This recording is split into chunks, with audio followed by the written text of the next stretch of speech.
there's so many Hermeses. They're all Hermeses. It's Hermeses all the way down. I love that John Green book.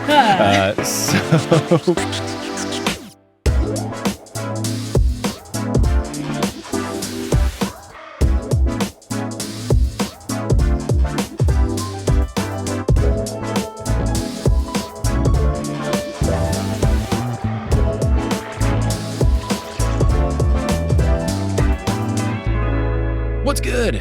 Thank you so much for tuning in to another episode of The Newest Olympian. My name is Mike Schubert. I'm the titular Newest Olympian. I'm a 32-year-old man who never read the Percy Jackson books as a kid. I read them as an adult because I was determining if it was a book series that society had been sleeping on. I said yes, and now I'm seeing if society has been sleeping on all the other stuff that Rick Riordan made. And I am on this quest, joined by a very special guest because I'm never on this quest alone. I am back with a return guest, someone who I know has a fraught history with the Heroes of Olympus books, so we will get into that. But it's someone you've heard on standard episodes and mythology episodes, and you've probably also seen and heard on the Overly Sarcastic Productions YouTube channel and podcast and all the other extended Overly Sarcastic cinematic universe. It's Red from OSP. Red, how's it going? I'm everywhere. How's it going, everybody? I'm excited to come back for this one. I really liked going on the Percy Jackson episodes because those books are such a blast from the past for me. I loved rereading them for this. Like, I think it was one of those things where it's like, oh, we're only going to be covering these chapters. That's fine. I'll just reread the book for context, you know? I was like, oh, I twist my arm, I don't jump. Maybe I'll read Battle for the Labyrinth too. May as well. Just so fun. And then it was like, hey, do you want to come on? I've gotten the Heroes of Olympus series, you know, the Roman one. And I was like, sure. And I appreciate it because I did send the email like, hey, if you want to do these chapters, and you were like, yeah, I'll just reread the book. Just give me about a week. And I was like, oh my God. Well, I was a little ambitious. I reread the chapters we're going to cover and a couple chapters in every direction around them. Perfect. That's all that's needed to make sure you don't accidentally spoil anything. And speaking of not accidentally spoil, I know that when you are on the podcast way back, you got into a little Heroes of Olympus stuff of your Percy Jackson history. It's okay. It was so early, and I'm like trained to just kind of like politely turn my brain off, where I'm like, I can be conversational, but I'm not going to try to retain anything. I know some people are like, oh, I was afraid that Red was going to spoil stuff, but like, I didn't take anything away from anything you've said. Amazing. But now I think that I've read some of The Lost Hero. We do need to dodge a bit more carefully here, but now I will ask, what is your history with the Heroes of Olympus books? Keeping in mind I've not read past chapter 30. Right. Yeah. Okay. So if I recall correctly, if I go back into my mind palace, of course, I was one of the kids. I got so into Percy Jackson. I think Sea of Monsters had just come out when I started reading it, and I was like, oh, this is amazing. I stuck with it through the end of it, and I was like, that was so good and fun. I feel like I've grown up alongside Percy a little bit. And then it was like, hey, good news, Rick Riordan's doing more. I was like, wow, more, cool. And I opened the book, and I was like, why is it not in first person? Who the F is Jays? Yeah, like, I don't mind. Oh, we've got a new protagonist. That's fine. Whatever. Oh, we got 3 new protagonists. That makes sense. You know, these protagonists come in 3s. That's fine. Whatever. Oh, yeah, I can like feel the spoilers I have to dodge.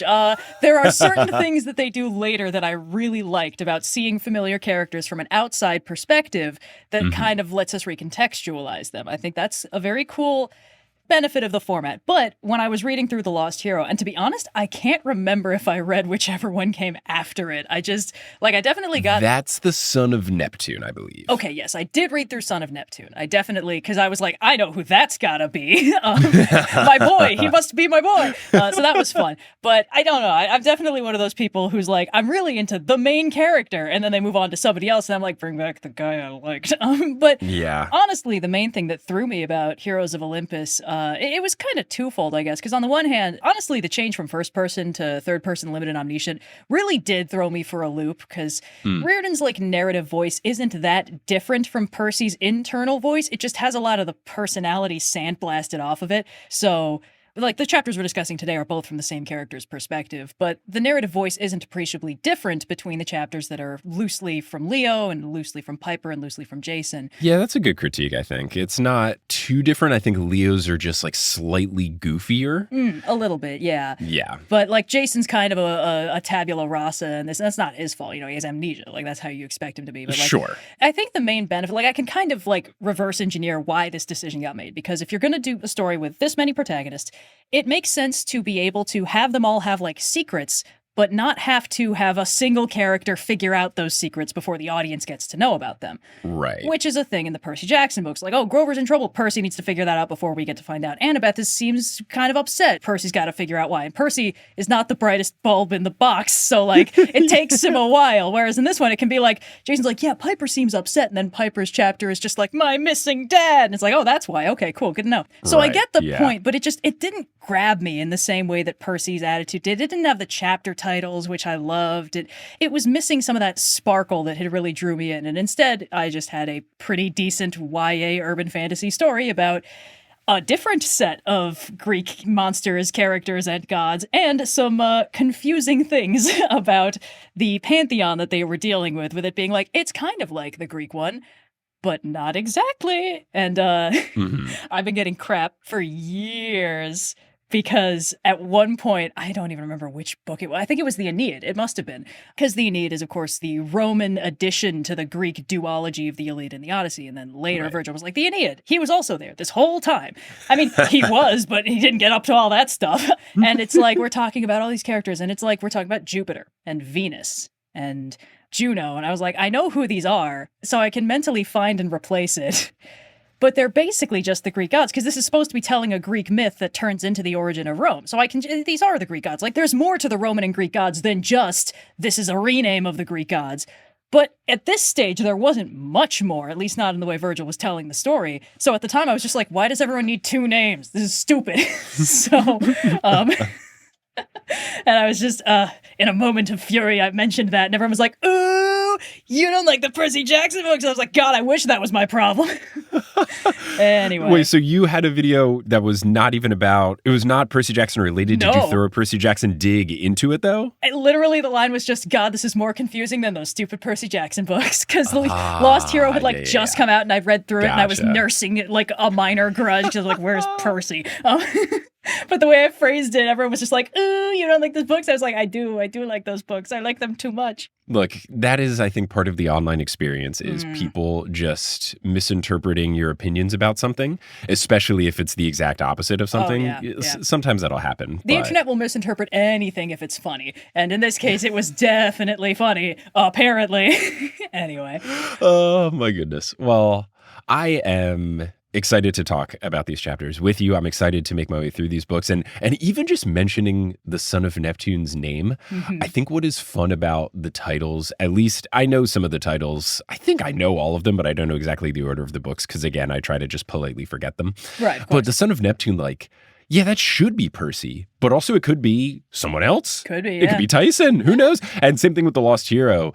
I at first was like, oh yeah, that's Percy because he's not here. Yeah, where is he? Some people are like, well, Jason doesn't know his history, so isn't it Jason? It's like, oh, is it? Or is it both? Like, it's a perfectly vague enough situation where it's just like, I don't know what's going on, man. Who knows? But let's get into these chapters. We're going to be talking about chapters 29 and 30, which are both Leo chapters. Where we last left our heroes, they just did the coolest 80s action movie thing where they left the exploding mall department store. Yeah. The fact that it explodes in the background is still so good. It's so beautifully unnecessary that the last line is just, then the department store exploded behind them. It's like, I'll give you what you want. Oh, we're flying away on a dragon. Let's get into it. Whee!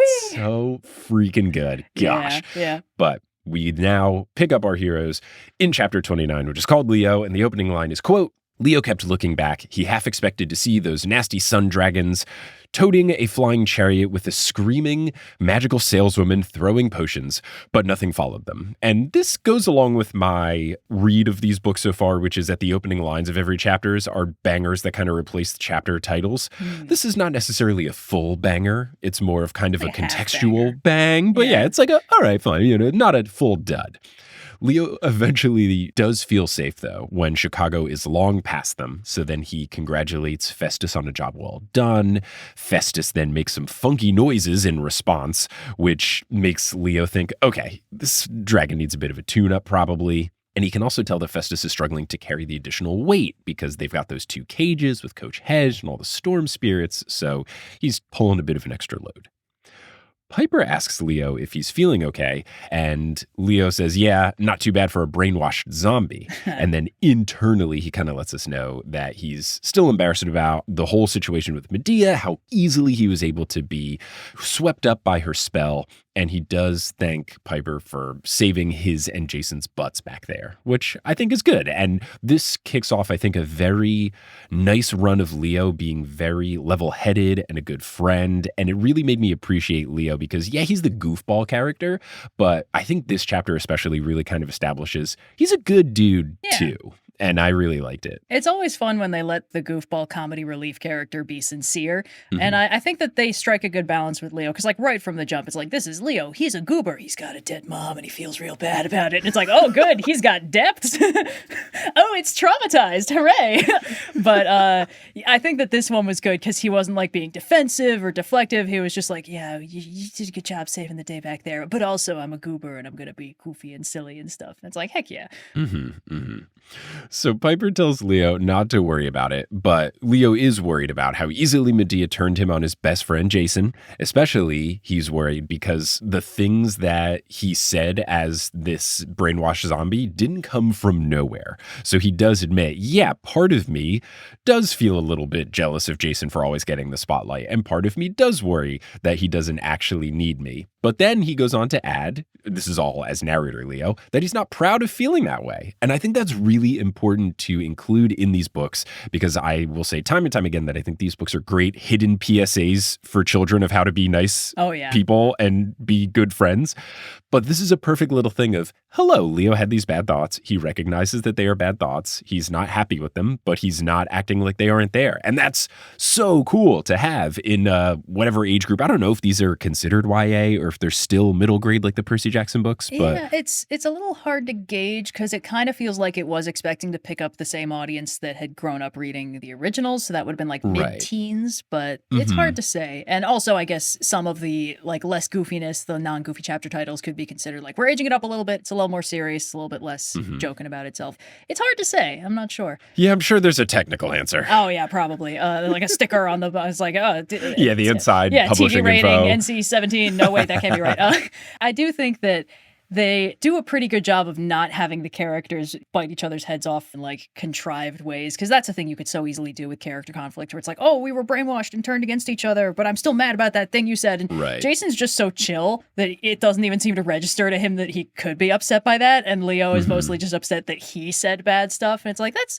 a pretty good way to resolve that, I think. It feels like most of the like character interpersonal drama, emotional baggage is just Piper's job, and everyone else just kind of gets to be pretty chill.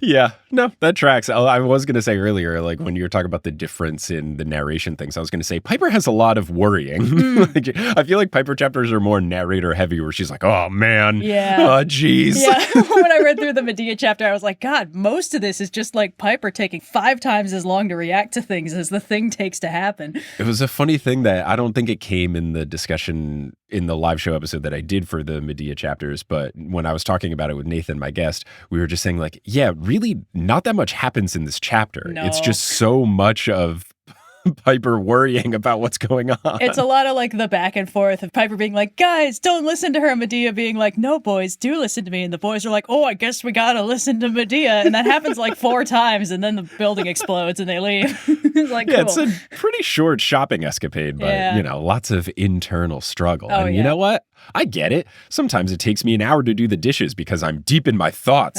Just having full like Death Note inner monologues the whole time.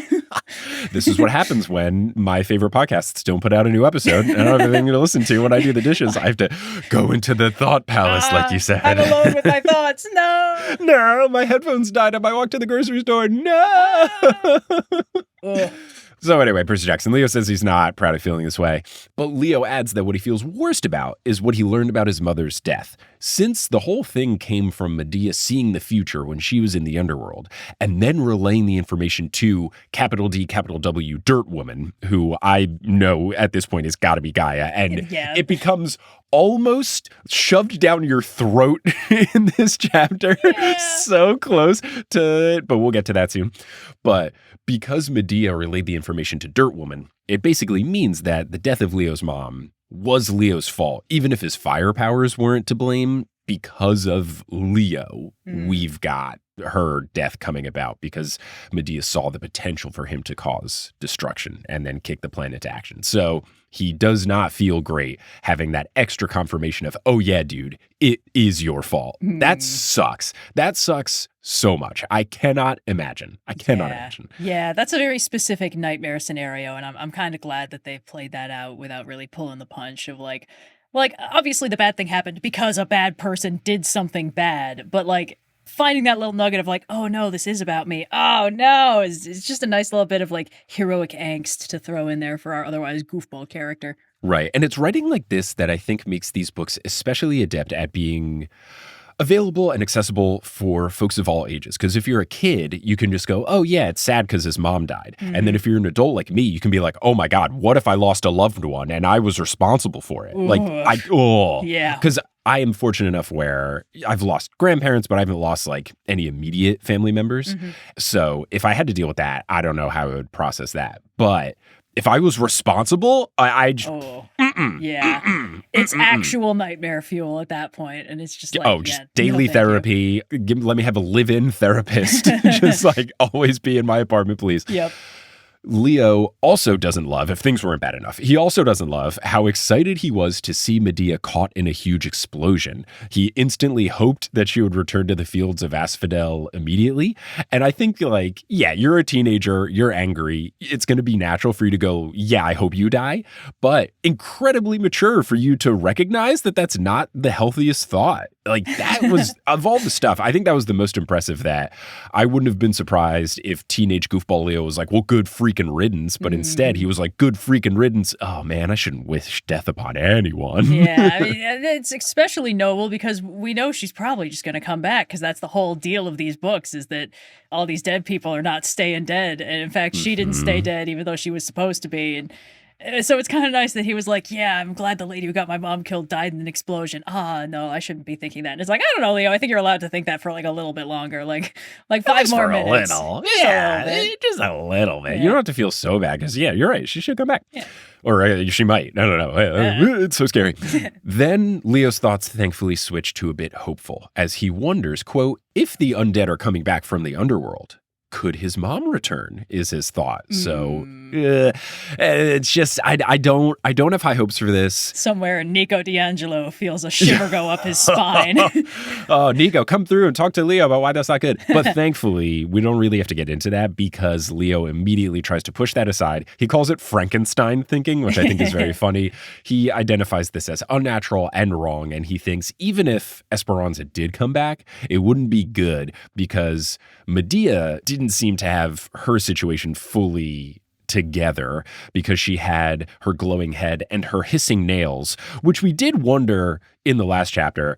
Those nails, they didn't do anything. So maybe we completely misread it. Like, was it just her like malfunctioning? Because it seemed like she just did it. At least when I read it, it felt intentional, but then it was only for vibes. But maybe I guess it was just trying to show like, oh, she's kind of wonky. Her head turned red before and now her nails are hissing. So maybe that was it. And I just completely misread the situation. Well, it's a little bit hard to parse because none of that is really in line with Medea's vibes in the source material, the original, like the Argonautica, that sort of thing. I think the thing is, like, the Percy Jackson books in general, and Reardon really likes kind of playing up the whole godly aspect of these demigods. It's like, oh, you're the child of this god. That means you have these powers. You have this connection to something great. You have this untapped well of potential. That's not really how it plays out in a lot of the source myths, where it's just like, this dude is one of Zeus's kids. Dies like a chump anyway, you know, that kind of thing. And with Medea, it's like, oh, granddaughter of Helios. That's a big deal if you're doing the Percy Jackson thing, where it's like, wow, she's got Titan blood in her. She's like basically as distant from the Titans as like the gods are. That's bananas. But in practice, mostly what she's really good at is like potions and sorcery and smart plans, but mostly potions, mostly poisons to be exact. So the thing about this kind of feels like it's like, oh, she's, you know, descendant of Helios. So fire and like heat and light is a part of her. So she starts glowing and like steam hisses out of her. It's like, okay, yeah, sure. Not really, but it works for this. Yeah, that's a good point. And I'm thinking about it now. And of course, I'm bringing this back to my main source of mythology, Hades, the video game, specifically Hades 2, which features the two examples I just thought of, Medea, which you brought up, and then also Hercules. Oh, wait, hold on. I have to sneeze. Oh, come on. Gesundheit. Oh, okay. Thank you. Wow. I was all excited. I don't think I've ever sneezed on a recording before. And normally I sneeze in sets of 5, but I'm a little congested. So I'm sneeze more like a normal person when I'm like actually going through like actual congestion as opposed to just my normal daily life. I'm a photosensitive sneezer. So if I like walk out of a movie theater and it's a matinee or something, I will sneeze like 10 times in the parking lot. Oh, that's rough. My high score, I think, is 14, which I got at a laser tag party in middle school. Damn. So, did you get flashbanged or something? How does that happen? I think it was just, I went from the dark room back into like the light waiting room. Of course. And I do remember the person working at the laser tag arena, like holding me by the shoulder and being like, "Are you okay?" Which I don't blame him for at all. Oh, man. Super normal reaction. Anyway, though, Percy Jackson, or I guess not anyway, Percy Jackson. Anyway, my cool Hades tangent. I was thinking of Medea, but then also Hercules / Heracles, because yeah, he's the son of Zeus, but he doesn't have any particular sky or lightning sort of powers. He's just like big, strong guy. Yep. And he just fights people and stuff. And that tracks in Hades, the video game. He just kind of beats people up. And then, yeah, Medea in Hades, the video game, just straight up potions. And that's it. She does some cool potions. She's very cool. I like her a lot. It was hard to dislike her in the previous chapter because she's so immensely likable and her power-ups are so freaking cool in Hades 2. Yeah. So Medea's I don't know if you've played, but she's got some cool stuff. I haven't played Hades 2. I've been meaning to. I feel like Hades and Hades 2 would be right up my alley, except I don't like having to redo things and feeling like I've lost progress, which is the entire core gameplay loop of a roguelike. Yeah, so... the good thing is they very much play up the, it's okay, every time you die you get resources that make you better next time. Yes. And I think the thing that'll really help is that the story just kind of carries you along. And honestly, I enjoy the progression of the not actual fighting parts more. Like the fighting thing is more of the chore of like, well, I got to do this to get new dialogues. Yeah. So let me just try to kill dad. Yeah, I'm excited to give him a shot. I think it's going to be fun, but I'm so excited to see more of Hades too. But yeah, Heracles is probably the standout like Greek hero that had weird powers. And even then, it's canonically explained as like, yeah, Athena tricked Hera into breastfeeding him, and that's why he has superpowers, because that's bananas. And then after he dies, or like as he dies, he like burns away his mortal half and descends to godhood. And then some of Rome worshipped him as like an honest to God deity when he was Hercules. So there's like layers there. There's a lot of precedent for some of this stuff. You could argue like, oh, Medea has died once, so maybe that's why she's more like similar to her godly or titanic ancestor. But I don't really think that's a precedent that Reardon is establishing for the other revived dead people you're going to see in the next several chapters. But I'm just saying. No, I mean, look, they've established it. The door is open. Oh, yeah. Yeah, very open. Yeah, no, that's interesting. No, yeah, I think that's probably not exactly what he was going for, but it's a thing you could misattribute to him if you want to make him look cool. And I'm glad that Rick is humble enough to admit in things like demigods and monsters, nah, man, sometimes people think I'm cooking when I'm really just writing a book. So now anyway, Percy Jackson. So Leo tries to convince himself that his mom is not coming back. She is gone. He tries to have this line of thinking just to keep himself sane. But the thought nags at him like a lingering voice in his head from Medea. So we'll see if that comes back around. Leo then tells the group that they should touch down in a few hours to give Festus a rest and make sure that Medea isn't tailing them. Piper also brings up Coach Hedge probably wanting to be let out of his cage. And I was like, oh, right, yeah, duh. We still haven't talked to Coach Hedge. We saved him, but we didn't do anything with it. And at this point, I did write in my notes, hey, Jason, you want to say anything in this chapter, bud? Because it had been a long time, and he had said absolutely nothing. We do kind of get an explanation about as to why, but I thought it was just funny that it was a lot of like, Leo, Piper, Leo's thoughts, Leo, Piper, Leo's thoughts, and no Jason. Jason's a very blank slate of a man in this book, and he's doing his best, but he's pretty much just like popped out of the mold of hero's journey. No memories, well, like fragments of memories, just generally heroic vibes, wanting to do the right thing, has a big sword, you know. The kind of protagonist you get in a 6-pack at Costco, that kind of thing. Yeah, the protagonist, again, I keep making a lot of these because I'm playing a lot of Baldur's Gate 3 recently, but it's like if your main character, created character in Baldur's Gate 3, if you always pick the first dialogue option, which is always like the heroic, yes, choice, like always at the top of the dialogue choice. Or if you just want to button mash your way through a lawful good alignment choice. Yeah, I'll just say the nice thing so you don't provoke a fight unless it's a mandatory fight. Goodness, rightness, goodness, rightness, Lae'zel disapproves, Lae'zel disapproves. gosh, no, I would never. I love Lae'zel, please. She's my best. God, it's so good. So you've played, yeah? Okay. Everyone in my life was playing for a while, so I know all the beats. I don't have 100 free gigs on my computer to spend on that. Sure. Yeah. No, for me, I had to get it on PS5 just because I don't have the processing power on my MacBook laptop to make it happen. But yeah, I feel like I've made a lot of references to people who've not played, so they're like, oh, okay, neat. So for you to actually say the name of a character, I'm like, but we got to talk about Percy Jackson. Yeah. But my favorite thing is when I pick the option of like, all right, let's just kill this person, and then it's like, Lae'zel approves. And I'm like, yeah. Support women's rights and women's wrongs. Well, that was the best. There's like one side character you talk to who's just racist against Lae'zel's race. And Githyanki, yeah. She's just anti-Githyanki. And, I try to not kill people unnecessarily, but this person just like super duper straight up racist. And then you can just basically be like, hey, Lae'zel, you want to kill her? And then she goes, she goes, finally. Yes. So good. Oh, it's amazing. Real D&D party energy on that one. The best. All right. Anyway, Percy Jackson. So Piper then adds an important question. Hey, where are we going?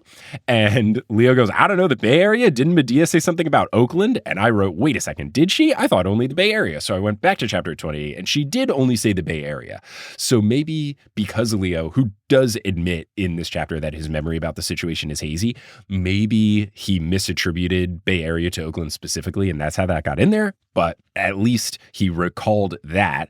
And then Piper lets a very long pause linger. So long that Leo worries that he said something wrong, which I love that that's his instinct instead of Piper was hiding a secret. It's instead, oh no, I said something bad, which is exactly what I would think. This is a very fun use of the third person limited omniscient perspective because we've just been in Piper's head all chapter. So like we know that like there's a lot of stuff she's not talking about. And then we go to Leo's head and Leo's like, oh man, I must have said something wrong and upset her. And like that says a lot about both of these characters. Good job. Yeah, I think it's good. I really do enjoy the third person. I think the points you made earlier make sense. Like I think it just works for the sheer number of characters that we already have. And we might have more because who knows, at least I don't know. Most people listening except for me, who knows who the 7 are? Who could possibly tell me in the comments? Who could it possibly be? But I think what's nice is that, you can have these different things. You can have situations like this where even though one person is narrating, you can learn more about another character. But then what's also nice, you can kind of see, and you got into this when you were talking about some of the stuff with like Percy having to figure stuff out first. I could kind of feel Rick being hindered by it in book 5, because I think through the first 4 Percy Jackson books, there was a very good job of like, Percy told us everything and he never lied to us and he never withheld anything from us. But with book 5, he started not telling us what was going on with the Nico situation. And then there were a couple other times where Percy just didn't say stuff and it bugged me. But I got that it was important to make the book interesting. But when you have multiple narrators, it's so much easier to do that stuff. Yeah. You can time jump a little bit and you can do things to just make the story more compelling. And I think it works. And I feel like it was just kind of a natural thing. It makes the sequel series feel different than the first books. And I also think it's part of Rick just being like, gosh, it'll just be so much easier if I do this instead. Yeah, that's definitely the vibe I got from the choice. Like, I totally see why he did it. It didn't feel quite as polished as the first person narration had. And even then, like when I went back to reread The Lightning Thief a while back, I was like, this is rougher than I registered it at age 12. Like, it's not bad. You can just tell this is probably one of the earlier things that he's written in this style. And like everyone's first work in any given medium is going to be rough. It's going to be a learning experience. And especially compared to their later stuff, you're going to be like, wow, they made a lot of improvements very quickly because they were just learning the ropes. And this one being probably one of the first times he's done this sort of like third person limited omniscience switching perspectives every chapter kind of vibe. It's like, yeah, it's going to take a little while to sort of find your footing on that. It's going to take a while to really explore the strengths of this, because even in the sort of third person limited omniscient thing they're doing, there's still roughly the same amount of information being communicated as there was when we were just in Percy's head. Yeah, you just get a lot of Leo thought or Jason murmured if the non-narrator has to say something. Yeah, exactly. And there's like strengths of the first person perspective that I remember showing up in later books, especially when like Rachel Elizabeth Dare started showing up and she and Annabeth started having like weird jealousy that was just going all the way over Percy's head. So like Percy would just candidly describe what was going on and be like, yeah, I don't really know what's up with that. It's like, I do. Like, that's fun. And that's something that you really get from the first person perspective. And there's a little bit of that, like with Leo being like, I must have said something wrong because Piper's being real quiet. And we're like, that's not why she's being quiet. Yeah, but, you know, exactly. there's different strengths to these different styles of prose. And I think that in this book, you know, Reardon was still kind of figuring out what it was good for, what it wasn't good for, what worked, what didn't. It didn't grab me as much as the first books did, and that's totally fine. Like, that nothing can be for everybody. And I definitely like the later installments of this more, like Son of Neptune, but you'll get to it. Yeah. No, yeah, I've heard, I don't know the official ranking of all of the books in the Heroes of Olympus, but I know that the first one is not like the consensus favorite, so I'm already loving it. I'm excited to see what's in store. Hell yeah. So, Jason finally speaks up, remembering, oh, right, I'm a character in these books, too. Well, I exist. Sorry, guys. Just trying to remember my everything. Yeah, something, amnesia. So, he checks that, yeah, the Bay Area has something to do with Piper's dad being in danger, right? And Piper corrects that Medea said the two of them would die in the Bay Area. And then she tries to deflect, saying, well, the Bay Area is so big anyway, we wouldn't even know where to go. She says they need to find Aeolus to drop off the storm spirits and then ask him where to go, since Berea said he's the only one that can tell them precisely where they need to travel. Leo asks how they're going to find Aeolus, and Jason asks, you mean you don't see it? And Leo is confused. And Jason says that, whatever it is, in the air. And Leo asks if he can be more specific on the whatever it is part, which is very much a thing that I would say. I love doing that sort of thing, especially jokingly to my wife, Kelly, whenever she'll be like, oh yeah, can you hand me the thing? And I'm like, ooh, would love a little more specificity there. Color, shape, larger than a bread box. Yeah, come on, 20 questions. So let's Animal, narrow this vegetable, down. mineral. Leo asks if he could be more specific, and then Jason describes it as a glowing vapor trail. He says they've been following it since Chicago, so he thought that that was intentional. And Leo says no, but postulates, oh, I bet Festus can sense it. And then he asks Jason, do you think Aeolus made it? And Jason thinks so, because 1, it's a magic trail in the wind. 2, Aeolus is the wind god. And 3, he knows, Aeolus, that they have prisoners for him, so yeah, feels likely. This is just an instance of a thing that I really like as a trope that Reardon loves doing, which is when characters with a bunch of individual weird abilities, like one of them has an ability that just lets them like immediately be like, what, you guys can't do that? You guys can't see that? Oh, you guys aren't fireproof? Like that kind of thing.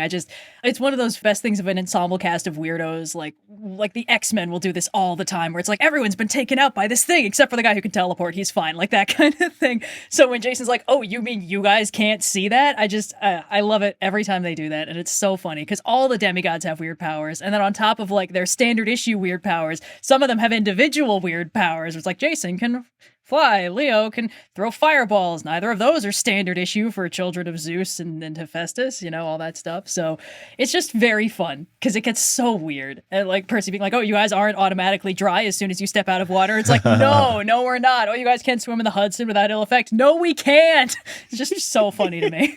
It's good because, yeah, especially with these three, they're all new. So things might be, is this my particular parents' thing, or is this just, oh, all demigods can do this? Yeah. And that totally. extra little bit of like, oh, this isn't normal. And like, I really like that because it kind of harkens back to the whole reason Reardon started writing these in the first place, which was his kid was like, I've got ADHD and dyslexia. You mean my experiences aren't universal? This isn't normal? Like everyone else isn't just breezing through this because they are better at it than me. They're not actually experiencing these problems that I am. So I like that it kind of just, it's all the way down, that theming of like, what, this experience that is normal for me is not universal? I'm sorry, I have no frame of reference outside of myself, so I have no way of knowing that. And I just kind of like that that's still showing up in these books. You know, it's clearly very rooted in the foundations of this story. Right. And this is a fun way to kind of just get a fun moment with that, but also have a very convenient plot thing of like, yeah, I don't know, we got to figure out. I can just see where we're going. You guys don't have quest objectives on your vision? Yeah, you don't have the thing in Tony Hawk's Pro Skater where they just point the arrow towards the next thing you got to go to? Yeah. You don't have a little Skyrim bar with the little, like, the symbols. There's a town in this direction. God, I love a heads-up display. Oh, Gosh, yeah. love a game with an HUD. You just get anytime I don't want it to keep going back to the map. Just give me a little thing I got to follow. Yeah. Piper wonders if it's another trap, but her voice sounds so broken that Leo asks, Pipes, you all right? And Piper tells him to not call her Pipes. Leo says she hates all the names he makes for her, and I must know all of them, especially if Pipes wasn't the first one. Yeah. If there have been at least 2 others for him to say you hate all the names I call you. What came before Pipes? I would love to know. Piperoni. Oh, yeah. Pipsqueak. Oh, that's a good one. Yeah. Pip's an easy one. Pip. That was actually kind of cute. I think she probably should have been okay with that one, honestly. The problem is if you reject the first nickname, the nickname process will just get iterated on until you're getting absolute absurdities. Right. It's hard. It's like when Kevin Durant, the basketball player, rejected the nickname everyone wanted to give him, the Durantula. And it was like, dude, come on. You're tall. You have long limbs. The Durantula's perfect. You just gotta own it. And he didn't like it. And then he's never had a cool nickname since. It's tragic. Because if you're turning down the perfect no-brainer, like sometimes you gotta just roll with it. Yeah. It's on a silver platter. The Durantula could have been. Accept been. your fate. Your arthropod heritage. Get a spider logo and everything. You've ruined it. Yeah. He wanted to go by the Servant. He tried to pick a nickname for himself, and it was this weird that never goes well. No, it never does. It was like this weird trying to be humble thing, but it also felt weirdly religious. It thankfully never caught on. But man, then so that was the thing. People tried to give him Durantula. He said no. Then because he's lanky, they tried to give him the Slim Reaper instead of Grim Reaper, That's and he also didn't like that one. It's come like, on, man. Kevin, come on. Hey, this is Mike from the future here. I really needed to make sure that I got this correction in here in this episode because recently Kevin Durant said he approved of the Slim Reaper nickname. So during the Olympic basketball run, which is going on, he had said something where he was in favor of it. And then I actually saw that on a podcast episode 3 years ago, he said he is okay with the Slim Reaper nickname now. He said that back then it was too good of a nickname for him at that time. He didn't think he earned the title, but now he thinks he's good enough to don it. And I think that is fantastic.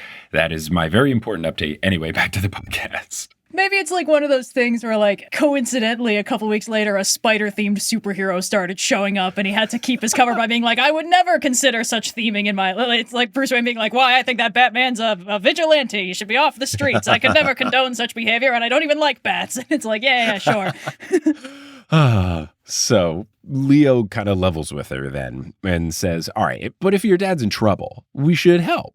Piper says that they can't, and her voice shakes even more. She then leans back on Jason and says she's tired and then goes to sleep. So Leo takes the very obvious hint that she doesn't want to talk, and unlike Salt and Peppa, he doesn't push it. So they fly in silence for a bit, letting Festus steer, and they're just assuming, okay, yeah, he's been following the arrow. He will continue to follow this trail. Leo wonders what kind of wild wind god Aeolus will be, given how bizarre Boreas was.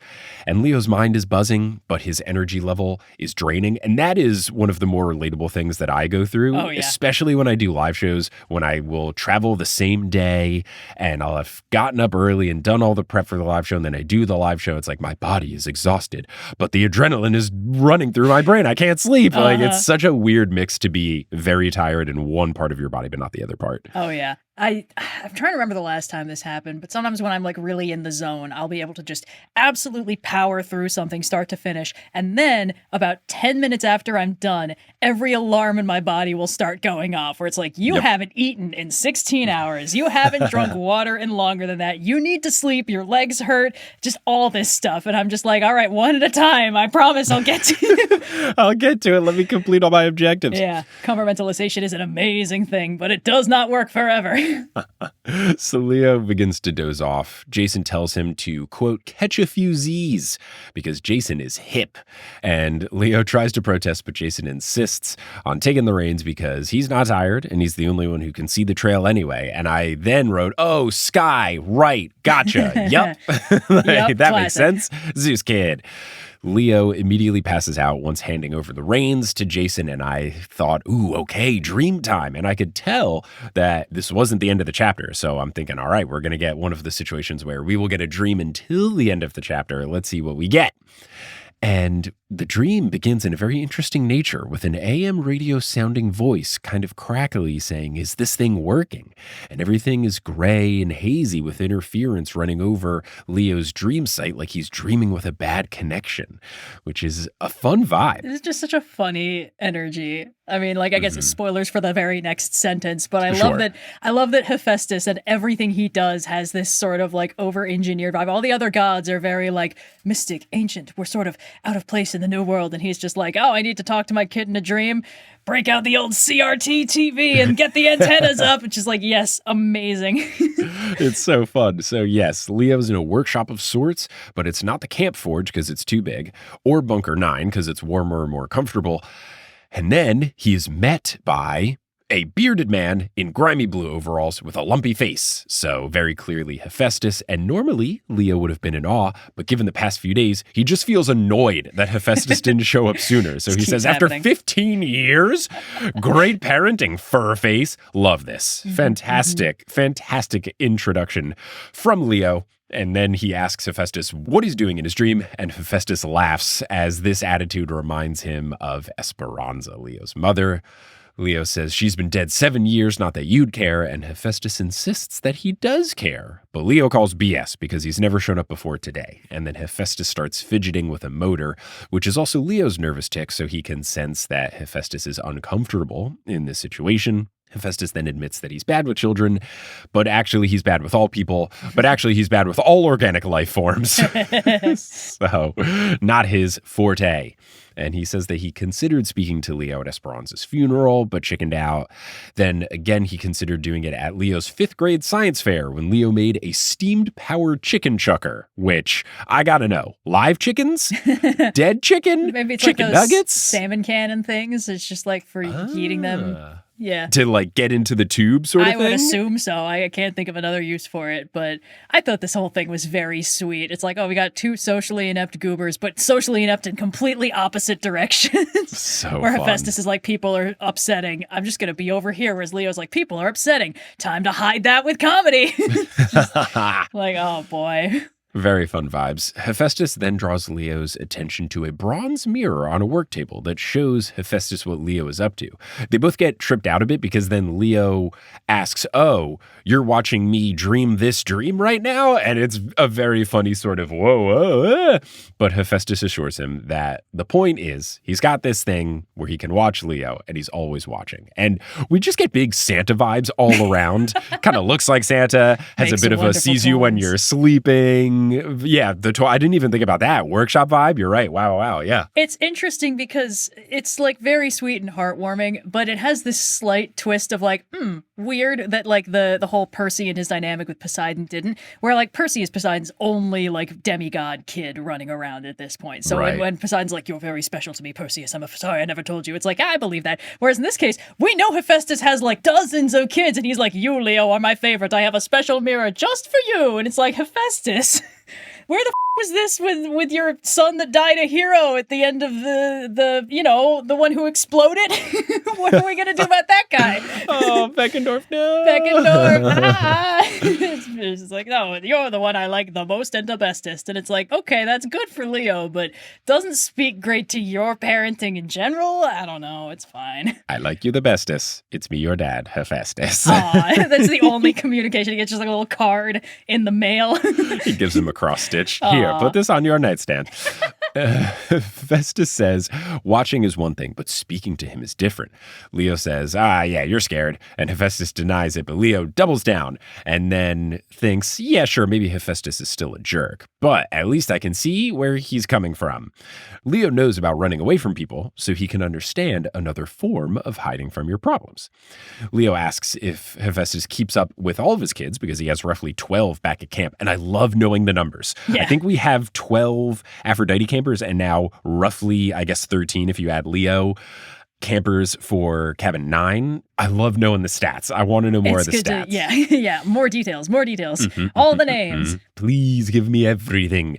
Hephaestus then explains that gods can exist on many planes at once, so it's different. And then he goes down this little aside where he says, oh, yeah, we can look at all of these different things and exist on different planes. And then you add in our Greek and Roman forms. And if you had all of these things together in one plane, it would be dangerous to a mortal because it would just incinerate them on sight.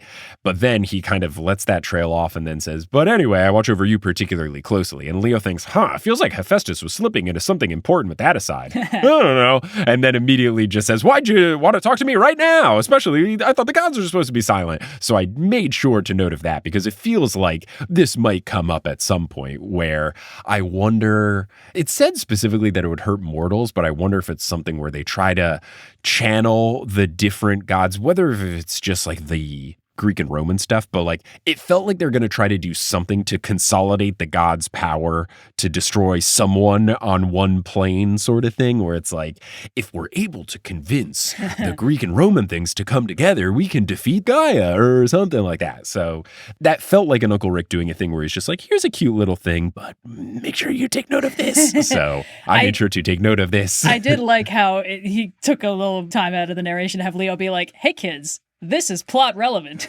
so don't go to sleep.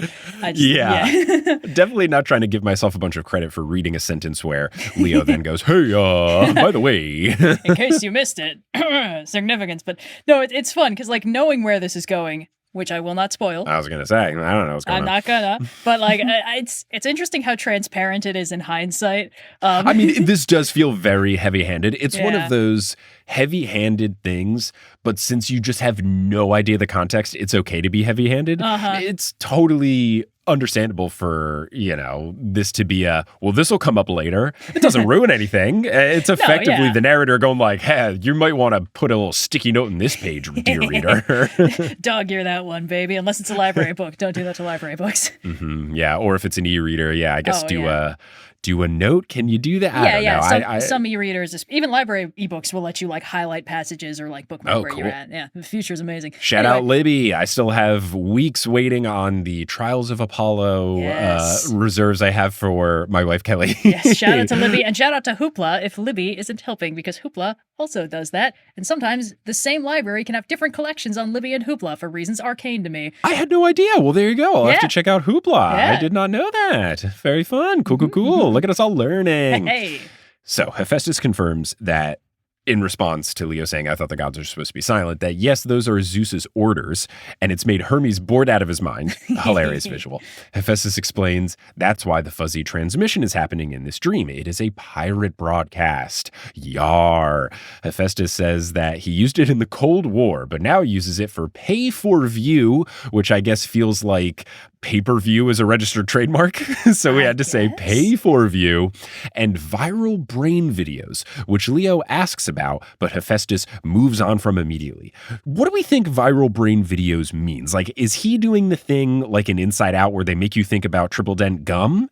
Or is he giving people inspiration to make viral videos? I'm very intrigued by what a viral brain video is. My read on it is that it was similar to when you get a song stuck in your head, but you just have the triple dent gum remix. And the funny thing is that is absolutely not at all in Hephaestus's divine purview. Sure, if anything, inspiration is the domain of the muses and Apollo and stuff like that. And Hephaestus, I guess, god of crafts people, so he inspires you want to craft this thing, you want to make this thing.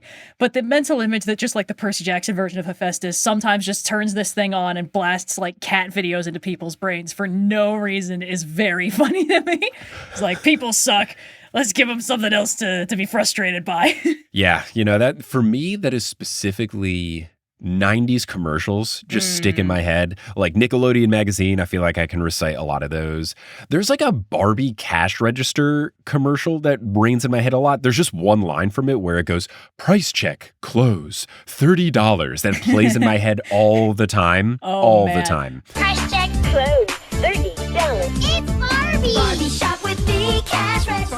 When I was little, my cousins had like a DVD box set of like Avatar: The Last Airbender, and it had this ad that always played before we got to it, and it was like, in the Nickelodeon DVD box set, Danny Phantom, and then just clipping like, how did you get back in your ectoskeleton? And that's just been in my head for like 15 years.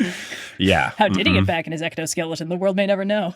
Gosh, that was a good show that I didn't see through because it came out. Yeah, that's the correct way to view it. It's good for like 2 seasons. Oh, okay. For me, I think it was more of age. It was one of those things of like, it came out when I was still in middle school, I think. And then it was going on while I was in high school.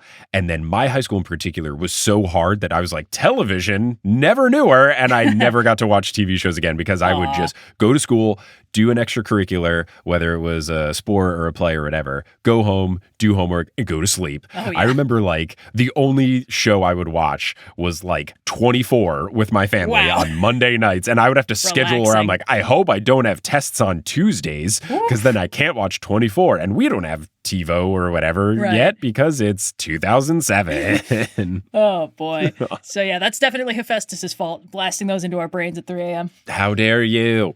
So Leo asks, why is Zeus being such a jerk? And Hephaestus says, well, that's a specialty, which is great. I love that these books never pull the punches against Zeus. But then Hephaestus goes on to guess that, Hegestus, if you will, that Zeus was embarrassed by the Second Titan War. And Leo's confused, asking, didn't you guys win? And Hephaestus says, yes, but we only won because the demigods of Camp Half-Blood led the way. He adds that mortals winning the war for them and proving Zeus's plan would have failed was bad enough. But then that young upstart Percy Jackson made it worse by making them pay attention to their kids. And then goes, no offense. Yeah, this part, like, I get it. It sort of rubbed me the wrong way just a little bit. Not because I think it's bad writing, but like, it does this thing that a lot of sequels do, where in order to justify their existences, they have to add a big asterisk to the happily ever after from the first series. And in this case, Percy's like, I've single-handedly won the day. I've defeated Kronos. The gods want to make me a god. And I'm just like, no, pay more attention to your kids. Okay, bye. And then leaves. And it's like, great, amazing. This really feels like it's going to usher in a better age where this sort of like Half-Blood's being cast aside and you know, radicalized by the Titans isn't going to happen anymore. That's good. That's amazing. And in this one, Hephaestus is like, yeah, Zeus was like cool with that for a week. And then he got all Zeusy about it. And now everything is bad again. And I was like, that... Yes, I agree. I felt the same way, that it just felt like it kind of watered down the ending of the main series. And I'm still holding off judgment because one of the lines Hephaestus says is that was part of the reasoning. So I'm hoping that there's something else because, yeah, I would... But I don't know. It's tough because this is like at least on character. So it's not the worst thing. It's not full somehow Palpatine returned. Yeah, we could be doing so much worse. Right. Good news, everyone. Kronos is back. And at least like in the moment, the gods were very unhappy with what Percy did and asked for. So it's not like it is completely out of left field. But yeah, it does feel kind of cheap. But it's not like completely out of character. But I agree. It did make me feel like, oh, man. Yeah, I think part of it, like, it's not that cheap, but it does feel a little bit wrong that Zeus can just do it like that because Percy was like, you have to promise to pay more attention to their kids. And Zeus was like, screw you. Nobody's allowed to talk to their kids anymore. And it's like, oh, okay. So you can just choose to not honor your oaths. That doesn't feel right. Like, that's the one thing that we've established is like gods honor oaths sworn on the river Styx. This was like the most powerful. They were like, we're going to make you a god if you want it. And Percy was like, to trade for that, do this one thing. And Zeus was like, I'm going to make doing that thing illegal just to spite you. And it's like, that doesn't feel right. Like that. Right. Like, okay, so Zeus is a tyrant and Kronos was correct to want him off the throne is what you're saying. Like at this point, like you shouldn't be radicalizing me. Anyway. Yeah, I guess the thing was Zeus was never chill with what Percy asked for. So it shouldn't be too much of a surprise. Weirdly, I feel like I would feel better about this if it wasn't a 5-book series and that was the end of book 5. Yeah. If this was a 10-book series and this was just the difference in books 5 and 6, I would have been like, yeah, okay, cool.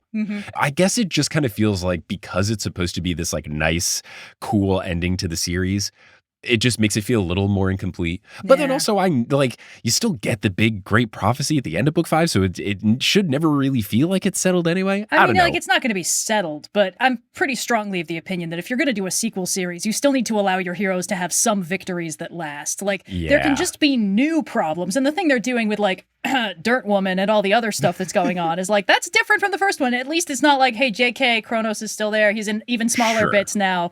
Like, they're not doing that. But in this case, the problem being, like, the issue is systemic. The gods abandon their children. And then it's, like, clearly Reardon ran into the problem of, like, if the gods are supposed to pay attention to their kids and want to help them, a lot of the problems I'm throwing at their kids stop being relevant because acts of divine intervention are now just going to be expected. So he has to find a reason why the gods can't do it. And instead of it being like, hey, Dirt Woman is too powerful. If we do this, bad stuff will happen. Like, we need to focus on shoring up our defense. Like, they could be giving that kind of explanation. And instead what we're getting is, oh, you know how Zeus is. He just decided to break his word and go back to making things as bad as they were before, if not worse, because now it's illegal for the gods to ever talk to their kids. And it's just it's like Big 3, but for everybody. So I don't know. I think there was a more elegant way to do this that doesn't feel like it undercuts the victory and like the nobility of Percy's choice, because now it's like, congratulations on giving up potential godhood. You get nothing instead. I don't know. I get why this keeps happening. It's the easier writing choice than to like come up with entirely new threats that don't undercut previous victories. I guess it just ties into the underlying problem that was highlighted as an in-universe problem in the first series of books, which is this world is unfair. Like, the world is profoundly unfair for half-bloods. Like, one of the things I loved about the live-action show is that it really highlighted how unfair the world was for demigods in ways that the book didn't, where it's like, you did everything right, you followed all the rules, and you still couldn't make the deadline. Like, that's a change from the book that I really liked. Yeah. Because I was like, this really just... I like that. Yeah, like, you follow the rules of the gods, and the gods screw you over, and you lose anyway. And I was like, good, this is a good thing to highlight. So in this case, it's like, you get through all this 5 entire books, like multiple years of real life, reading through it, keeping up with this. The stakes are so high. Characters you've cared about die. It's tragic. It's heartbreaking, but it's a hard-won victory. And it's like, the world is broken, but you gods have the power to make it better, and you have to. I'm holding you to it. You know, you offered me anything, that's my price. And then this book series was like, oh yeah, Zeus said no. Yeah. Well, Zeus said yes and then lied and changed his mind later and made everything worse. I was like, okay. So I think that's what bugs me, is that it is Zeus just turning off the communication. And I'm hoping that there's some other reason why he actually did it. Yeah. And maybe Hephaestus is just incorrect here or partially correct or whatever. I'm going to be completely honest with you. I forget. So like, Great, maybe. good. Yeah. But yeah, I think it's still valid because I'm having these kind of feelings. I think I would feel better about it if they did the talking to demigods thing, but they just half-assed it so blasé, like so that it was a annoying. bad job. Like, I feel like that would be more valid of like, yeah, we did what Percy said, but we mailed it in so hard. Athena that, contacts her kids and she's like, that one's the prettiest. Okay, bye. And then it's just like, whoa. Right. So Drops like, an apple of discord and runs. I think it would be very fun if it was just, yeah, we did the thing, but we went through the motions and that has caused a problem, as opposed to Zeus being like, well, we don't like the doing this thing that you made us do, so now we're not doing it. Maybe that would make it feel better, or at least less like the rug was completely swept out from under Percy, but I don't know. So we'll see what goes on, but let's get back to this dream. Hephaestus says, no offense, after saying that, oh no, we have to pay attention to our kids. And then Leo says, oh, how could I take offense? Please go on ignoring me. And I love the sass. Hephaestus at first thanks him for understanding, but then realizes, oh wait, that was sarcasm. And he continues that the gods felt ashamed and showed up by the mortals. Their initial gratitude turned bitter as they wanted to be the admired ones, and they were particularly miffed that Percy rejected their offer of immortality, as if being mortal was somehow better. And then I wrote, oh gosh, these dweebs would totally fall for someone playing hard to get. It's just them falling for something like this so easily. Zeus decided it was time to go back to, quote, traditional values. Yeah, and no. Ding, ding, ding, ding, ding. Not make Olympus great again. Red flag, like, red come on. flag. Oh, so bad. So bad. Quote, gods were to be respected. Our children were to be seen and not visited. Olympus was closed. At least that was part of his reasoning. So that line is what's giving me a little hope. Doing a lot of work for that one. Yeah, please. And of course, we started hearing of bad things stirring under the earth. So yeah, just terrible vibes, big, how come my main characters aren't just straight white men anymore, like energy. So, yeah, traditional values, rough. Yeah. That is not what you want to hear. Yeah. Hephaestus goes on to say that Zeus thinks he can reverse the stirring, but the other gods doubt it. Hephaestus recognizes they are in no shape to fight another war so soon, and if they are about to fight what comes after the Titans, oh boy! Leo knows he means the giants, citing Hera saying that demigods and gods had to join forces to defeat them, and Hephaestus confirms, saying that they are tough to kill, and then he describes them, quote, back in the beginning, you see, everything in creation came from the same parents, Gaia, finally, and Oranos, earth and sky. They had their different batches of children, your Titans, your elder Cyclopes, and so forth. Then Kronos, the head Titan, well, you've probably heard how he chopped up his father Oranos with a scythe and took over the world. Then we gods came along, children of the Titans, and defeated them, but that wasn't the end of it. The earth bore a new batch of children, except they were sired by Tartarus, the spirit of the eternal abyss, the darkest, most evil place in the underworld. Those children, the giants, were bred for one purpose, revenge on us for the fall of the Titans. They rose up to destroy Olympus, and they came awfully close. So I had forgotten that was a thing, that like Tartarus is the dad, which is always weird. Like, how does that work? How does it sire them? But you kind of just go, yeah, sure, Greek mythology. I mean, yeah, it's been a while since I read the Gigantomachy, so I can't speak to the accuracy of that bit. Gaia as the parent to the giants is a little bit more relevant a lot of the time, mostly because Gaia has this documented habit in the stories of being like, you killed this thing that I liked, so I'm going to spawn another child to wreck your stuff. I think that Typhon is one of those, but the interesting thing about the Gigantomachy, if I'm remembering correctly, is there's at least one version where it's like, oh, there's like a prophecy or something, and the gods can only defeat them with the help of a mortal hero, so let's get Heracles in here with the steel chair to help us out. Interesting. It's been a while since I looked this up. I don't remember that being part of the Gigantomachy itself, but I do think it became part of the lore later as Heracles became more and more prominent, which does make sense. It's pretty easy to like retcon a character like that retroactively into more stuff. They're drawing on a lot of different sources for this one, which I think is interesting. Like, some of it is definitely back to Ovid, obviously. I know Reardon really likes using Ovid's version as kind of definitive. Like, his version of Medusa is very, very derived from that one. And I'd say the version in the live-action show even more strongly derived from Ovid's specific version of that story, where Medusa is kind of unconditionally the victim in her situation. So there's a little bit of Ovid in there, but there's also a couple things. Oh, I can't say this because it's in the next chapter. There's a little anecdote that gets brought up in the next thing that they deal with, where it's like, oh, I heard that you did this, and the person's like, I sure did, and I'm like, Ovid didn't say that. That's part of the Apocrypha later. Like, it's fine. I think he's casting a wider net to get the Romans in on this, even though Ovid is Roman, so like whatever. But there's a few bits where I'm like, this is synergizing a few different things from different sources, which is fine. That's the beauty of an urban fantasy story like this. Like, in a certain way, you're using the original source material not to be completely true to it, but as inspiration to tell a new story. So the liberties that he's taking with a lot of this, I don't mind, which is big character growth for me that everyone needs to be proud of me for, because please clap. I was absolutely that kid who was like, Disney's Hercules isn't good because it's not accurate. Like, I get it. If an adaptation is different, that makes it automatically wrong. It's fine. It's fine. Yeah, I think that's been a big growth for me, and I think it's something that's helped me appreciate things like the live-action Percy Jackson show. Is like, yeah, when things are slightly different, it's kind of fun as long as you see why they're doing it, and at least it like has a storytelling purpose. So yeah, for Rick to do it, like you said, to bring in the Roman folk and to make things interesting. Yeah, especially Greek mythology. And I think that's become so much more accepted now, where there's a bunch of cool, fun Greek mythology media like Hades and like the woman that wrote the Circe book, right? Oh, yeah. We are starting to get a lot of those, like Wrath Goddess Sing, and there's been a few of those. There's that translation of the Odyssey that everyone is saying is like really good. I can't remember who wrote it, but I keep hearing about that stuff. Sure. But there's a bunch of like cool Greek mythology things coming up. And I think now that I was not one of them, but I'm starting to learn that like all of my listeners were Greek mythology nerds as kids. Naturally. And now that we're all becoming old enough to be creating stuff and then also be in the target demographic of reading adult books and all that kind of stuff now, it's like, oh yeah, the mythology kids are thriving. There's been a couple moments where I can sort of feel it like, oh no, now I'm overqualified to be the audience of certain things. I'm trying to remember. It was some like ARG analog horror thing I was looking into, and it was like, this was called the Charon Corporation. I was like, I'm out. I already know it's going to be bad. Sorry. And this is our CEO, Mr. Tartarus. Okay, sure.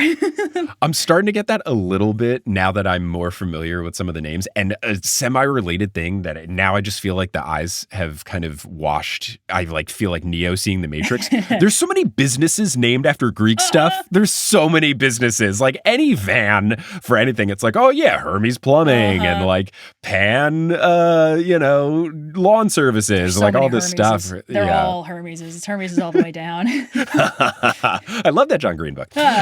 So anyway, Percy Jackson. Hephaestus continues that his mother, Hera, is meddling in a dangerous game, but she is right that the demigods must unite, as it's the only way to open Zeus's eyes that Olympus will need their help. And he adds that Leo will be a big part of that unification.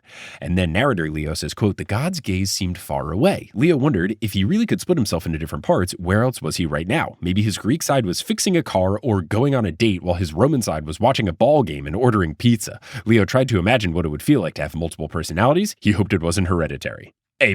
Yeah. I thought that was a really solid little note. One thing I really like about all these characters is how much they really represent that little ADHD experience of like, brain has caught a thread and is following it while you're trying to pay attention. It's like, oh no, can I like inherit weird from the gods that isn't powers? Like, oh no, like, what if I develop like an actual mental illness because of the gods being able to be godly in multiple places at once? That wouldn't be good. Should I talk to my doctor? Can I talk to my doctor? Do I have a doctor? Just like, so boy. Yeah, it's nice. It's definitely something I've heard from folks who have ADHD that, the line of thinking certainly tracks in the narration style, which is so fun. Leo asks, okay, why me? And then follows with more questions. Why claim me now? Why not claim me at age 13? Oh, wait, why not claim me at age 7 before my mom died? Why not warn me about any of this earlier? Leo's hands burst into flames because he gets so emotional. And then Hephaestus is saddened and says that the hardest part of all of this is letting his children walk their own paths because meddling doesn't work and the fates ensure of that. About claiming, he says, quote, you are a special case, boy. The timing had to be right. The first 5 Percy Jackson books. We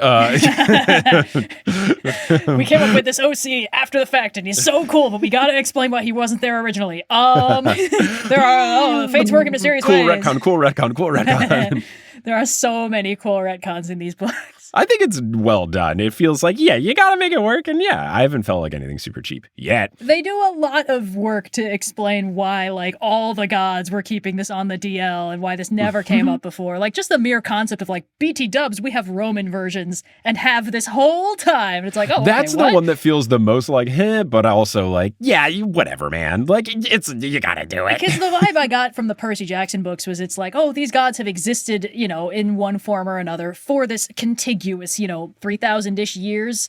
And it's like, okay, sure, so you got them in, 1,000-ish BC, and then they just carry on through. And now here in 2000-something, they're in the new heart of Western civilization. So the implication is like they were in Greece, then they were in Rome, then America. Now it's America.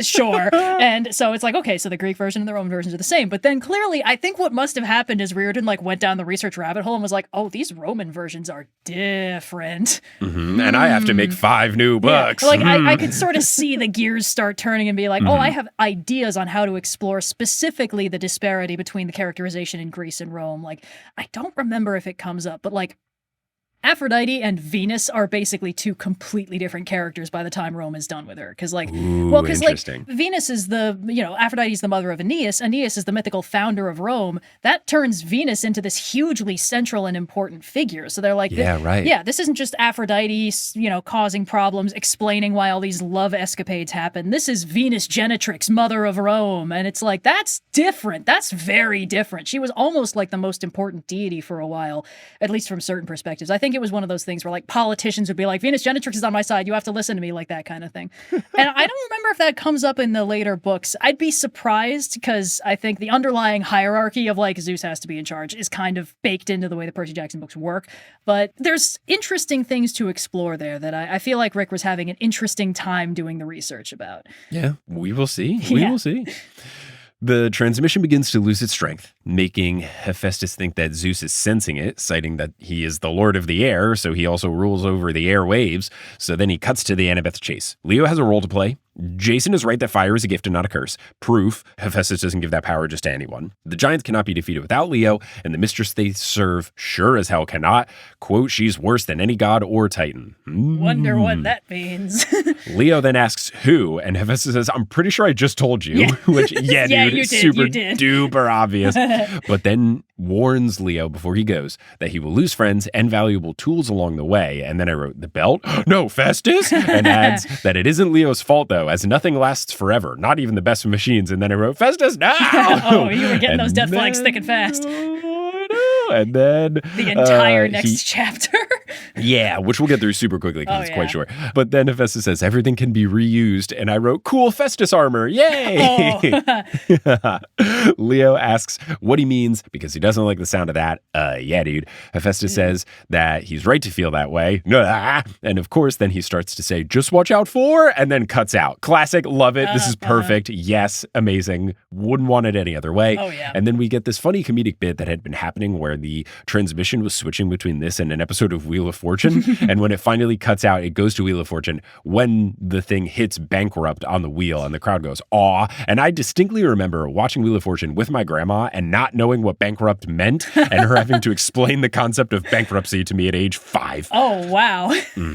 So then the chapter ends with, quote, then Leo snapped awake to Jason and Piper screaming. Well, that's just nice. It's the end of chapter 29, which we will quickly retitle. I have titled it, I Have a Fortunate Visitor, kind of a little playing in on the Wheel of Fortune bit. I like it. Honestly, my brain would be like, I have a two-way radio call with my dad or something like that. Yes, love it. That's a very Percy Jackson Yeah, situation. yeah. Yeah, the pirate broadcast coming up for sure. Yeah, my dad teaches me what a pirate broadcast is. Yeah.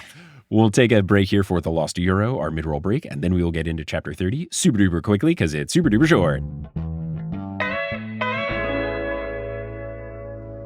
Hello and welcome to the Lost Euro Jersey Shore edition. And yes, I mean that Jersey Shore and that Jersey Shore because geographically, I'm at the Jersey Shore and specifically geographically, I am in the town, Seaside Heights, New Jersey, where they filmed the documentary series you may be familiar with, Jersey Shore, something that's just very important to my history, my culture, my upbringing, my background, my childhood. But anyway, let's get into updates with the podcast. First up real quick, in this episode at one point, I said Festus needs to take a rest, and I did not say Arrestus, so my apologies there. But moving on to other podcast update stuff, we do have live shows coming up to a city near you if you live in one of these following cities. Nashville and Atlanta on August 24th and 25th, New York City on September 23rd, Vienna, Virginia, close to Washington, D.C., September 26th, Toronto, October 5th, Boston, October 13th, and that show might sell out. If it does, there will be an early show added, so a Sunday afternoon show, but be on the lookout for that. Then New Orleans, October 24th, Dallas, October 30th, and Doylestown, Philadelphia on November 7th. You can get tickets to all of those shows at thenewestolympian.com/live, and as always, I usually post the week of the show what we will be covering at those shows. So if it's something coming up in the near future, it'll be the end of The Lost Hero, and some of those later shows, it's looking like it'll be the beginning of The Son of Neptune, which is very exciting. Also, very quick announcement you may have seen on social media, I will be at Enchanticon, which is the new era of LeakyCon. LeakyCon is rebranding and changing their name just to show that they are more of a general nerdiness fandom convention as opposed to just Harry Potter specifically. So that's going to be in St. Louis in August of next year. So I will be there. I'm very excited. You can get tickets at that already. I believe my discount code will be Shubes. I'm not sure if it's set up yet, but you could try that to get a discount. But yeah, I'll be at Enchanticon in St. Louis next year doing Potterless and TNO stuff. Hope to see you there. Other than that, I am making progress on getting the pins and the posters up on the merch store, so stay tuned for an update about that.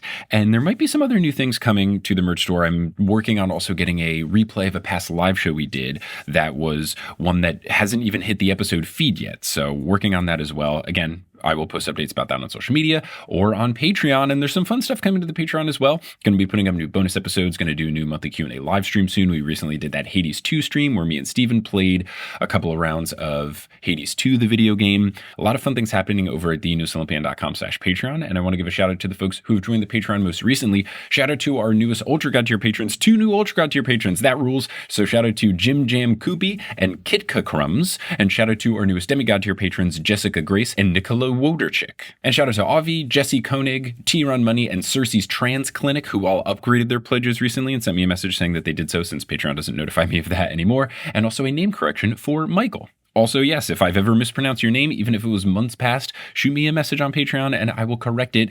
If a shout out is one of the benefits, the least I can do is say your name properly. But thank you all so much for your support. May Poseidon bless you that if you do go to the beach, the winds are favorable because certain winds do bad things. West winds, at least here in the Jersey Shore, can bring in some biting flies and those are not fun. So hopefully whenever you are going to the beach, the winds are good and the weather is fantastic and the tides are perfect. Now, if you're all caught up on the Newest Olympian and you're looking for a new podcast to listen to, you are in luck because I make a whole bunch of podcasts. And if you enjoy this one, you'll probably enjoy the other ones because I also do the stuff for them too. One of the shows that I did all the stuff for basically was Potterless. Potterless was a show that I posted weekly before I made the Newest Olympian, and now I post sporadically. And I recently did post an episode to the Potterless feed. I posted an episode from a past live show I did in Salt Lake City with Kim from Fanatical Fix, where we ranked our top 5 favorite Ludo Bagman fan fictions, and then we gave brief synopses of them. So 10 total Ludo Bagman fanfics between the two of us, Kim being more of the fanfic expert, me being more of the Ludo Bagman expert. And it was very fun and silly, and it was a good time. So you can check that out on the Potterless feed by searching for Potterless, or by searching for Potterless wherever you get your podcasts, or by going to our website, potterlesspodcast.com. Now, unless you're listening on Patreon where you get access to ad-free episodes, now you're going to hear words from a few sponsors who make it feasible for me to be a full-time podcaster. Some of those ads will be read by me, such as by some of our sponsors, such as Gerber Life and Thrive Market. But other of the ads won't be read by me. Those are inserted locally. So if you live in New Jersey, don't be surprised if you hear an ad for the gym or tanning salons or laundry services. But once those ads are complete, we'll get back to this episode of The Newest Olympian. This episode of The Newest Olympian is brought to you by Fabric by Gerber Life. Now, in the Percy Jackson books, we see 2 types of parents. We see the Olympians, bad parents. We see Sally Jackson, incredible parent. Now, if you want to be more on the incredible parent side of that spectrum, what could you do for your kids? You could utilize Fabric by Gerber Life. Fabric by Gerber Life was designed by parents for parents to make it easy to plan for and manage your family's financial path. With a kid's investment account from Fabric, you can start investing in your child's future today. I'm a recent father. This is stuff that Kelly and I have had to think of.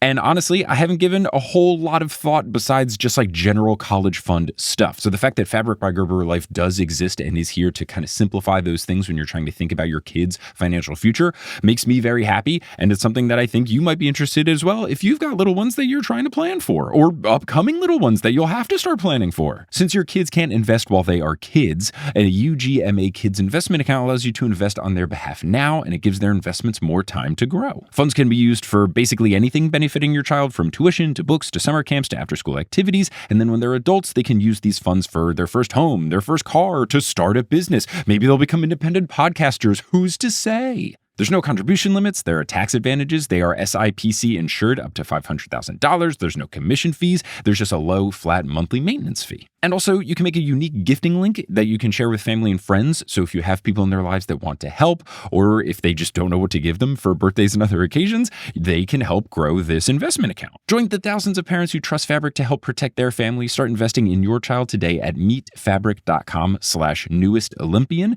That's meetfabric.com/newest Olympian, MEET fabric.com/newest Olympian. This is a paid promotion for the Fabric UGMA product and not for investment advisory services. Portfolios managed by Fort Washington Investment Advisors, Incorporated. Custodial services provided by Apex Clearing Corporation. All investing is subject to risk. Terms apply. Learn more at meetfabric.com. And we're back. We're here with Chapter 30, which is also called Leah, but we will retitle it. And here's how it opens. Quote, "They spiraled through the dark in a free fall, still on the dragon's back, but Festus's hide was cold. His ruby eyes were dim." And I wrote, "Not again." And then Leo says, "Not again." Great so lines. Leo struggles through it, but he opens up Festus's neck panel and goes to work. He's unable to access the main control panel in midair, so he doesn't think a midair fix is in play. So as they are plummeting towards some city, he tells Jason to grab Piper and fly to safety. Jason's confused. Leo says it's because they got to lighten Festus's load. Piper asks Leo what he's going to do, especially if he can't reboot him. Leo says he'll be fine and they should just follow him to the ground. So Jason grabs Piper by the waist. She probably freaks out again because this is the only situation in which Jason will hug her. And then they're off. Leo tries to encourage Festus with those two gone that he can handle the remaining weight. And he's able to get Festus awake, but they are still falling too fast, where Leo's got to find a crash site. And I'm wondering what city it is, but they see a river. So I'm like, did they get far enough? Like, are they so close that they're just like in Milwaukee? Did they get even farther? I don't know how far in the past Chicago is. In the past? Oh. Or sorry, I don't know how far behind them Chicago is. If you believe the stereotypes, we never got out in 1930. Oh, yeah, it's the world's fair. Yeah, gangsters, devil in the White City. So Leo decides, okay, crash landing in the river, not an option because it would be freezing cold. I wouldn't be able to get Festus out of there. And then he sees a big mansion with a big yard and a fence around the perimeter. And he thinks, okay, maybe that should work. And I love that he's like, yeah, a rich person. Let's destroy their yard. Down with the 1%. Yeah, this decision was an interesting choice. There's a lot of parts of this where I'm like, this is so sad. But also, why are you doing this? Yeah, I don't know. It doesn't scream to me like a good idea. If anyone's going to arrest you and press charges and stuff, it's going to be a rich, snooty person with a mansion. Yeah. They're going to have a security detail. I feel like a farm would have been better. Like, I should crash my dragon into somebody's secure compound.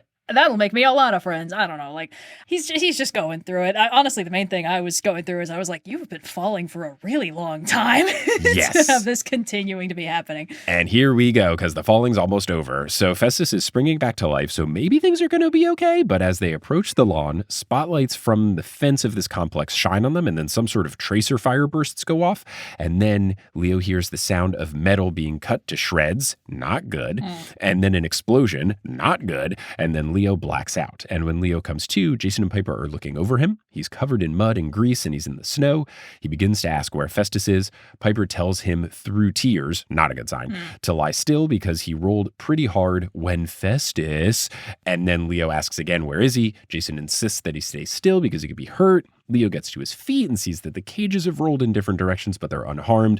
But Festus wasn't so lucky. Quote, the dragon had disintegrated. His limbs were scattered across the lawn. His tail hung on the fence. The main section of his body had plowed a trench 20 feet wide and 50 feet long across the mansion's yard before breaking apart. What remained of his hide was a charred smoking pile of scraps. Only his neck and head were somewhat intact, resting across a row of frozen rose bushes like a pillow. And I'm very sad because I didn't think this would be so soon. Obviously, Festus made this kind of heavy-handed, but I didn't think it would be so immediate. But here it is. So Leo, obviously quite distraught, and he sobs and he goes over and starts stroking Festus's head. He doesn't want him to go, says he's the best thing that he ever fixed, and his head kind of whirs around a little bit like it's purring. And Jason and Piper are next to him, keeping him company. And then he remembers Hephaestus's warning, and he says it's not fair. And then Festus makes more noises, and then it's kind of clicking and creaking like a bit of a pattern, and it triggers a memory in Leo's mind. He realizes that Festus is trying to say something. He's using Morse code, which I thought was so sweet. It's so just good. like Leo's mom. I love this little bit. It's very sweet. It's very heartfelt. There's a lot of parts of it where I'm just like, this is really tugging the heartstrings in the correct way. So then he basically translates this Morse code, and then Leo just says, I understand, I will, I promise. And I was like, what is it? You got to tell us. You have to tell us what this is. You have to tell us what this is. This can't just be like when Groot says Groot, and then the directors later are like, oh, he said father. You know? Sure. Jason then wishes his condolences and then asks what he promised Festus. Leo sniffles. He opens the head panel just to make sure, and the control disc was cracked and burned beyond repair. I like that he double-checked. Yeah. I thought that was a nice little touch. And then Leo said, quote, something my dad told me. Everything can be reused. And Jason's like, wait, hold on, what? You talked to your dad? Yeah, It's like, Jason, what? come on, wait, let him grieve a little bit, Jason. Leo doesn't respond, but then he works at Festus's neck, and then he fully detaches the head. He notes that it weighs like 100 pounds, but he does manage to hold it in his arms. Leo, my goodness, the power of emotions. Oh, he's just can make really you sad really right now. lift some strong stuff, yeah. He's going to be very sore tomorrow. But then he looks up to the sky and says, take him back to the bunker, Dad, please, until I can reuse him. I've never asked you for anything. So very interesting to see if Hephaestus will physically transfer the stuff or if he will inspire someone to take it away. I wonder how this will all work. Then it gets immediately answered because the wind picks up and the dragon's head floats out of Leo's arm like it was weightless, and then it flies into the sky and disappears. So again, this whole chapter was like, I didn't think that would happen so quickly.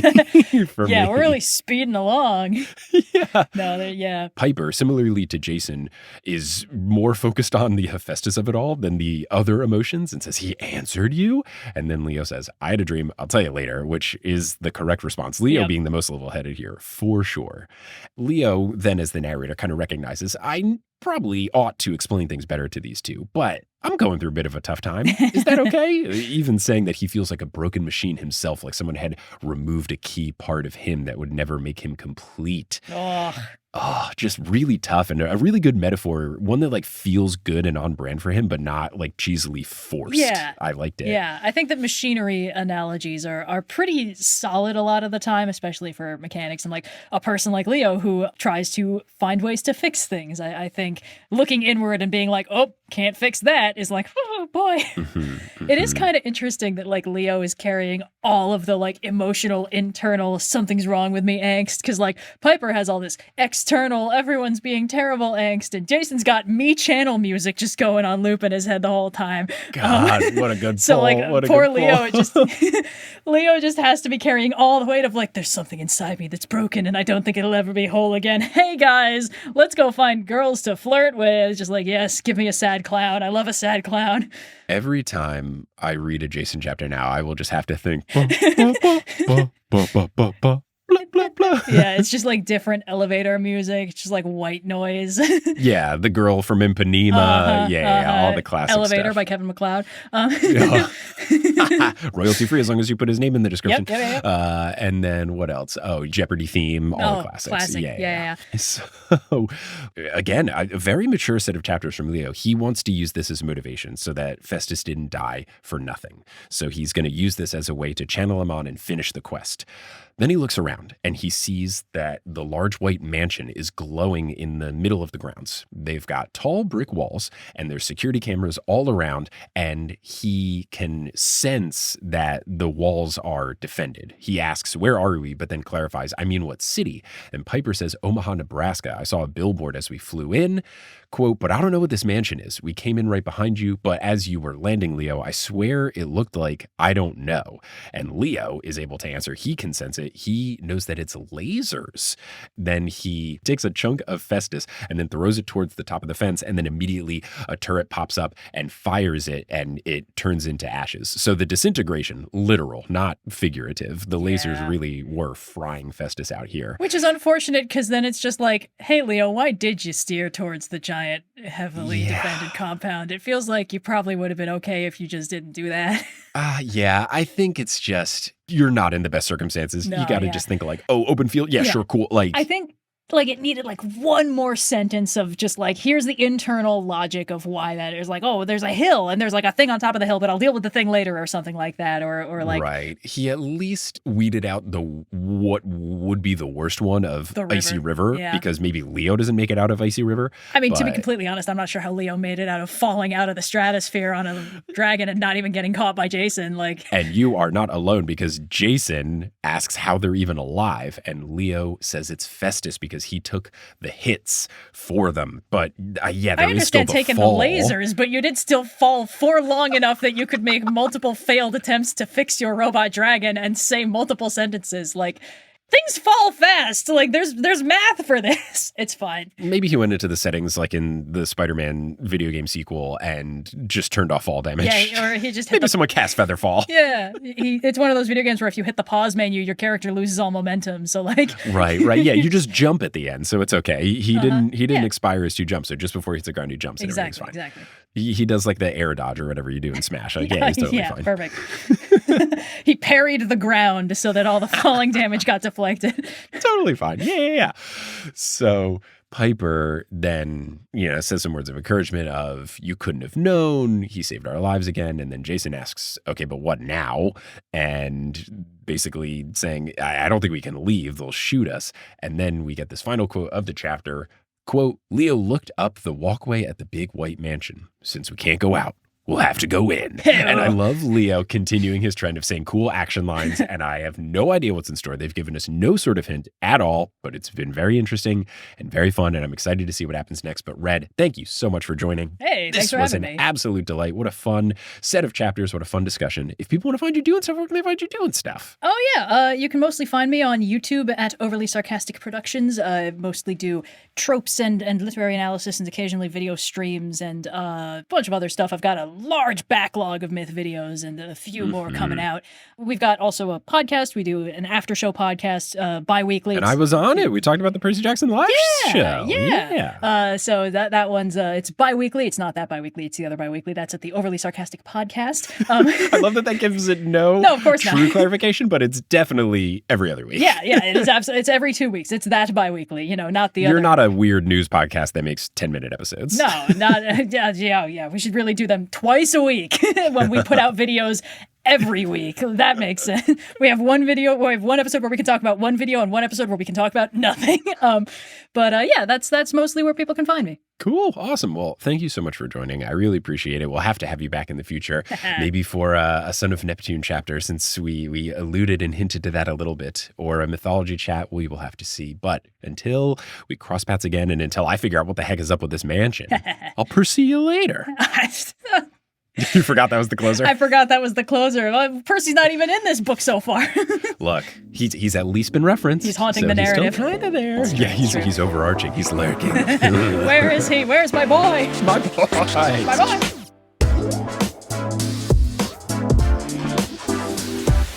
Hello, thank you so much for listening to this episode of The Newest Olympian. This podcast is created, hosted, and produced by me, Mike Schubert. I also run the social media and the website. Our editor is Sherry Guo. The music is by Bettina Campamontes and Brandon Grugel, and the art is by Jessica E. Boyd. If you can't get enough of the podcast, you can get involved in a couple of different ways. First, you can support us on Patreon, where you get bonus content. You can go to thenewestolympian.com/Patreon. You can also find us on social media. We're at Newest Olympian on Twitter, Instagram, and Facebook. You can go to our website, thenewestolympian.com, to learn more about the show. You can check out live shows that we've got coming near you at thenewestolympian.com/live.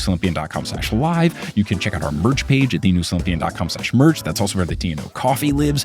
And for community stuff, we have a subreddit where you can chat with folks, reddit.com/r/thenewestolympian. And we also have the Discord, which is accessible to all folks on Patreon. Speaking of the Patreon, I want to give a shout out to our folks producing at the highest tier, our producer level patrons. Shout out to Kelsey Gillespie, the Damn Steam Nuggets, Vicky Garcia, Veronica Bartova, Frida Vikstrom, Megan Moon, Craig McRoberts, Taylor Payne, Sabrina Balsiger, Boney Pony, Holly Burridge, Nikki Harris, Tatiana Schmidt, Sandra Rose, Josh Sayer, Josh Wilkie, Abby Ryan, Ashton Gabrielson, Marco Redhouse, Sam Reeby, Riley Kiddes, Mrs. O'Leary, Milo Kim, Sandkopf, Julia Kendall, Rike, John Drillsma, Rayla Matthews, Sky Mallory, Persasabeth, Aiden Parziani, King Bastion, One Damn Distraction coming up, Ginger Spursboy, A Cup of Solace, Meg Roy, Radimus Prime, Skylar Sisters, Scott Sheldon, Sophie, Natanya Page, Ann M. Thayer Cohen, Finley McLeod, Sarah Elise Arnson, Bella, Hayden Neal, Percy Jackson, Han Haley Hingelheimer Schmidt, Catherine Sloan, Jessica Phillips, Haley Mary, Jim Jam Koopy, and Kit Cookroons. If you want to help out the show in a non-monetary way, word of mouth helps the show so much. Whether you post about the show on social media or you reach out to someone directly, someone who you know is a big Percy Jackson fan, or someone you've been trying to convince to get into the Percy Jackson books, saying, hey, there's this podcast. It's called The Newest Olympian. It's really good. You should check it out. Also, you could leave the show a rating and review on whatever podcasting app you're using. Whatever you do to spread the word of the show really does help. I'm appreciative to anyone who has done it in the past, and I'm appreciative to anyone who will do it in the future. But I'm just so thankful that you tuned into this episode, and I hope you tune into our next episode, where we'll be joined by Erica Ito to discuss chapters 31 and 32 of The Lost Hero. But until then, I'll pursue you later.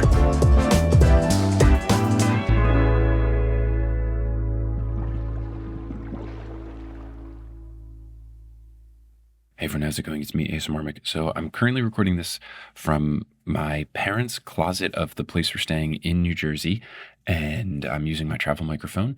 And as far as the ASMR Mike segment, I'll just kind of like move around some of the hangers in the closet, I think.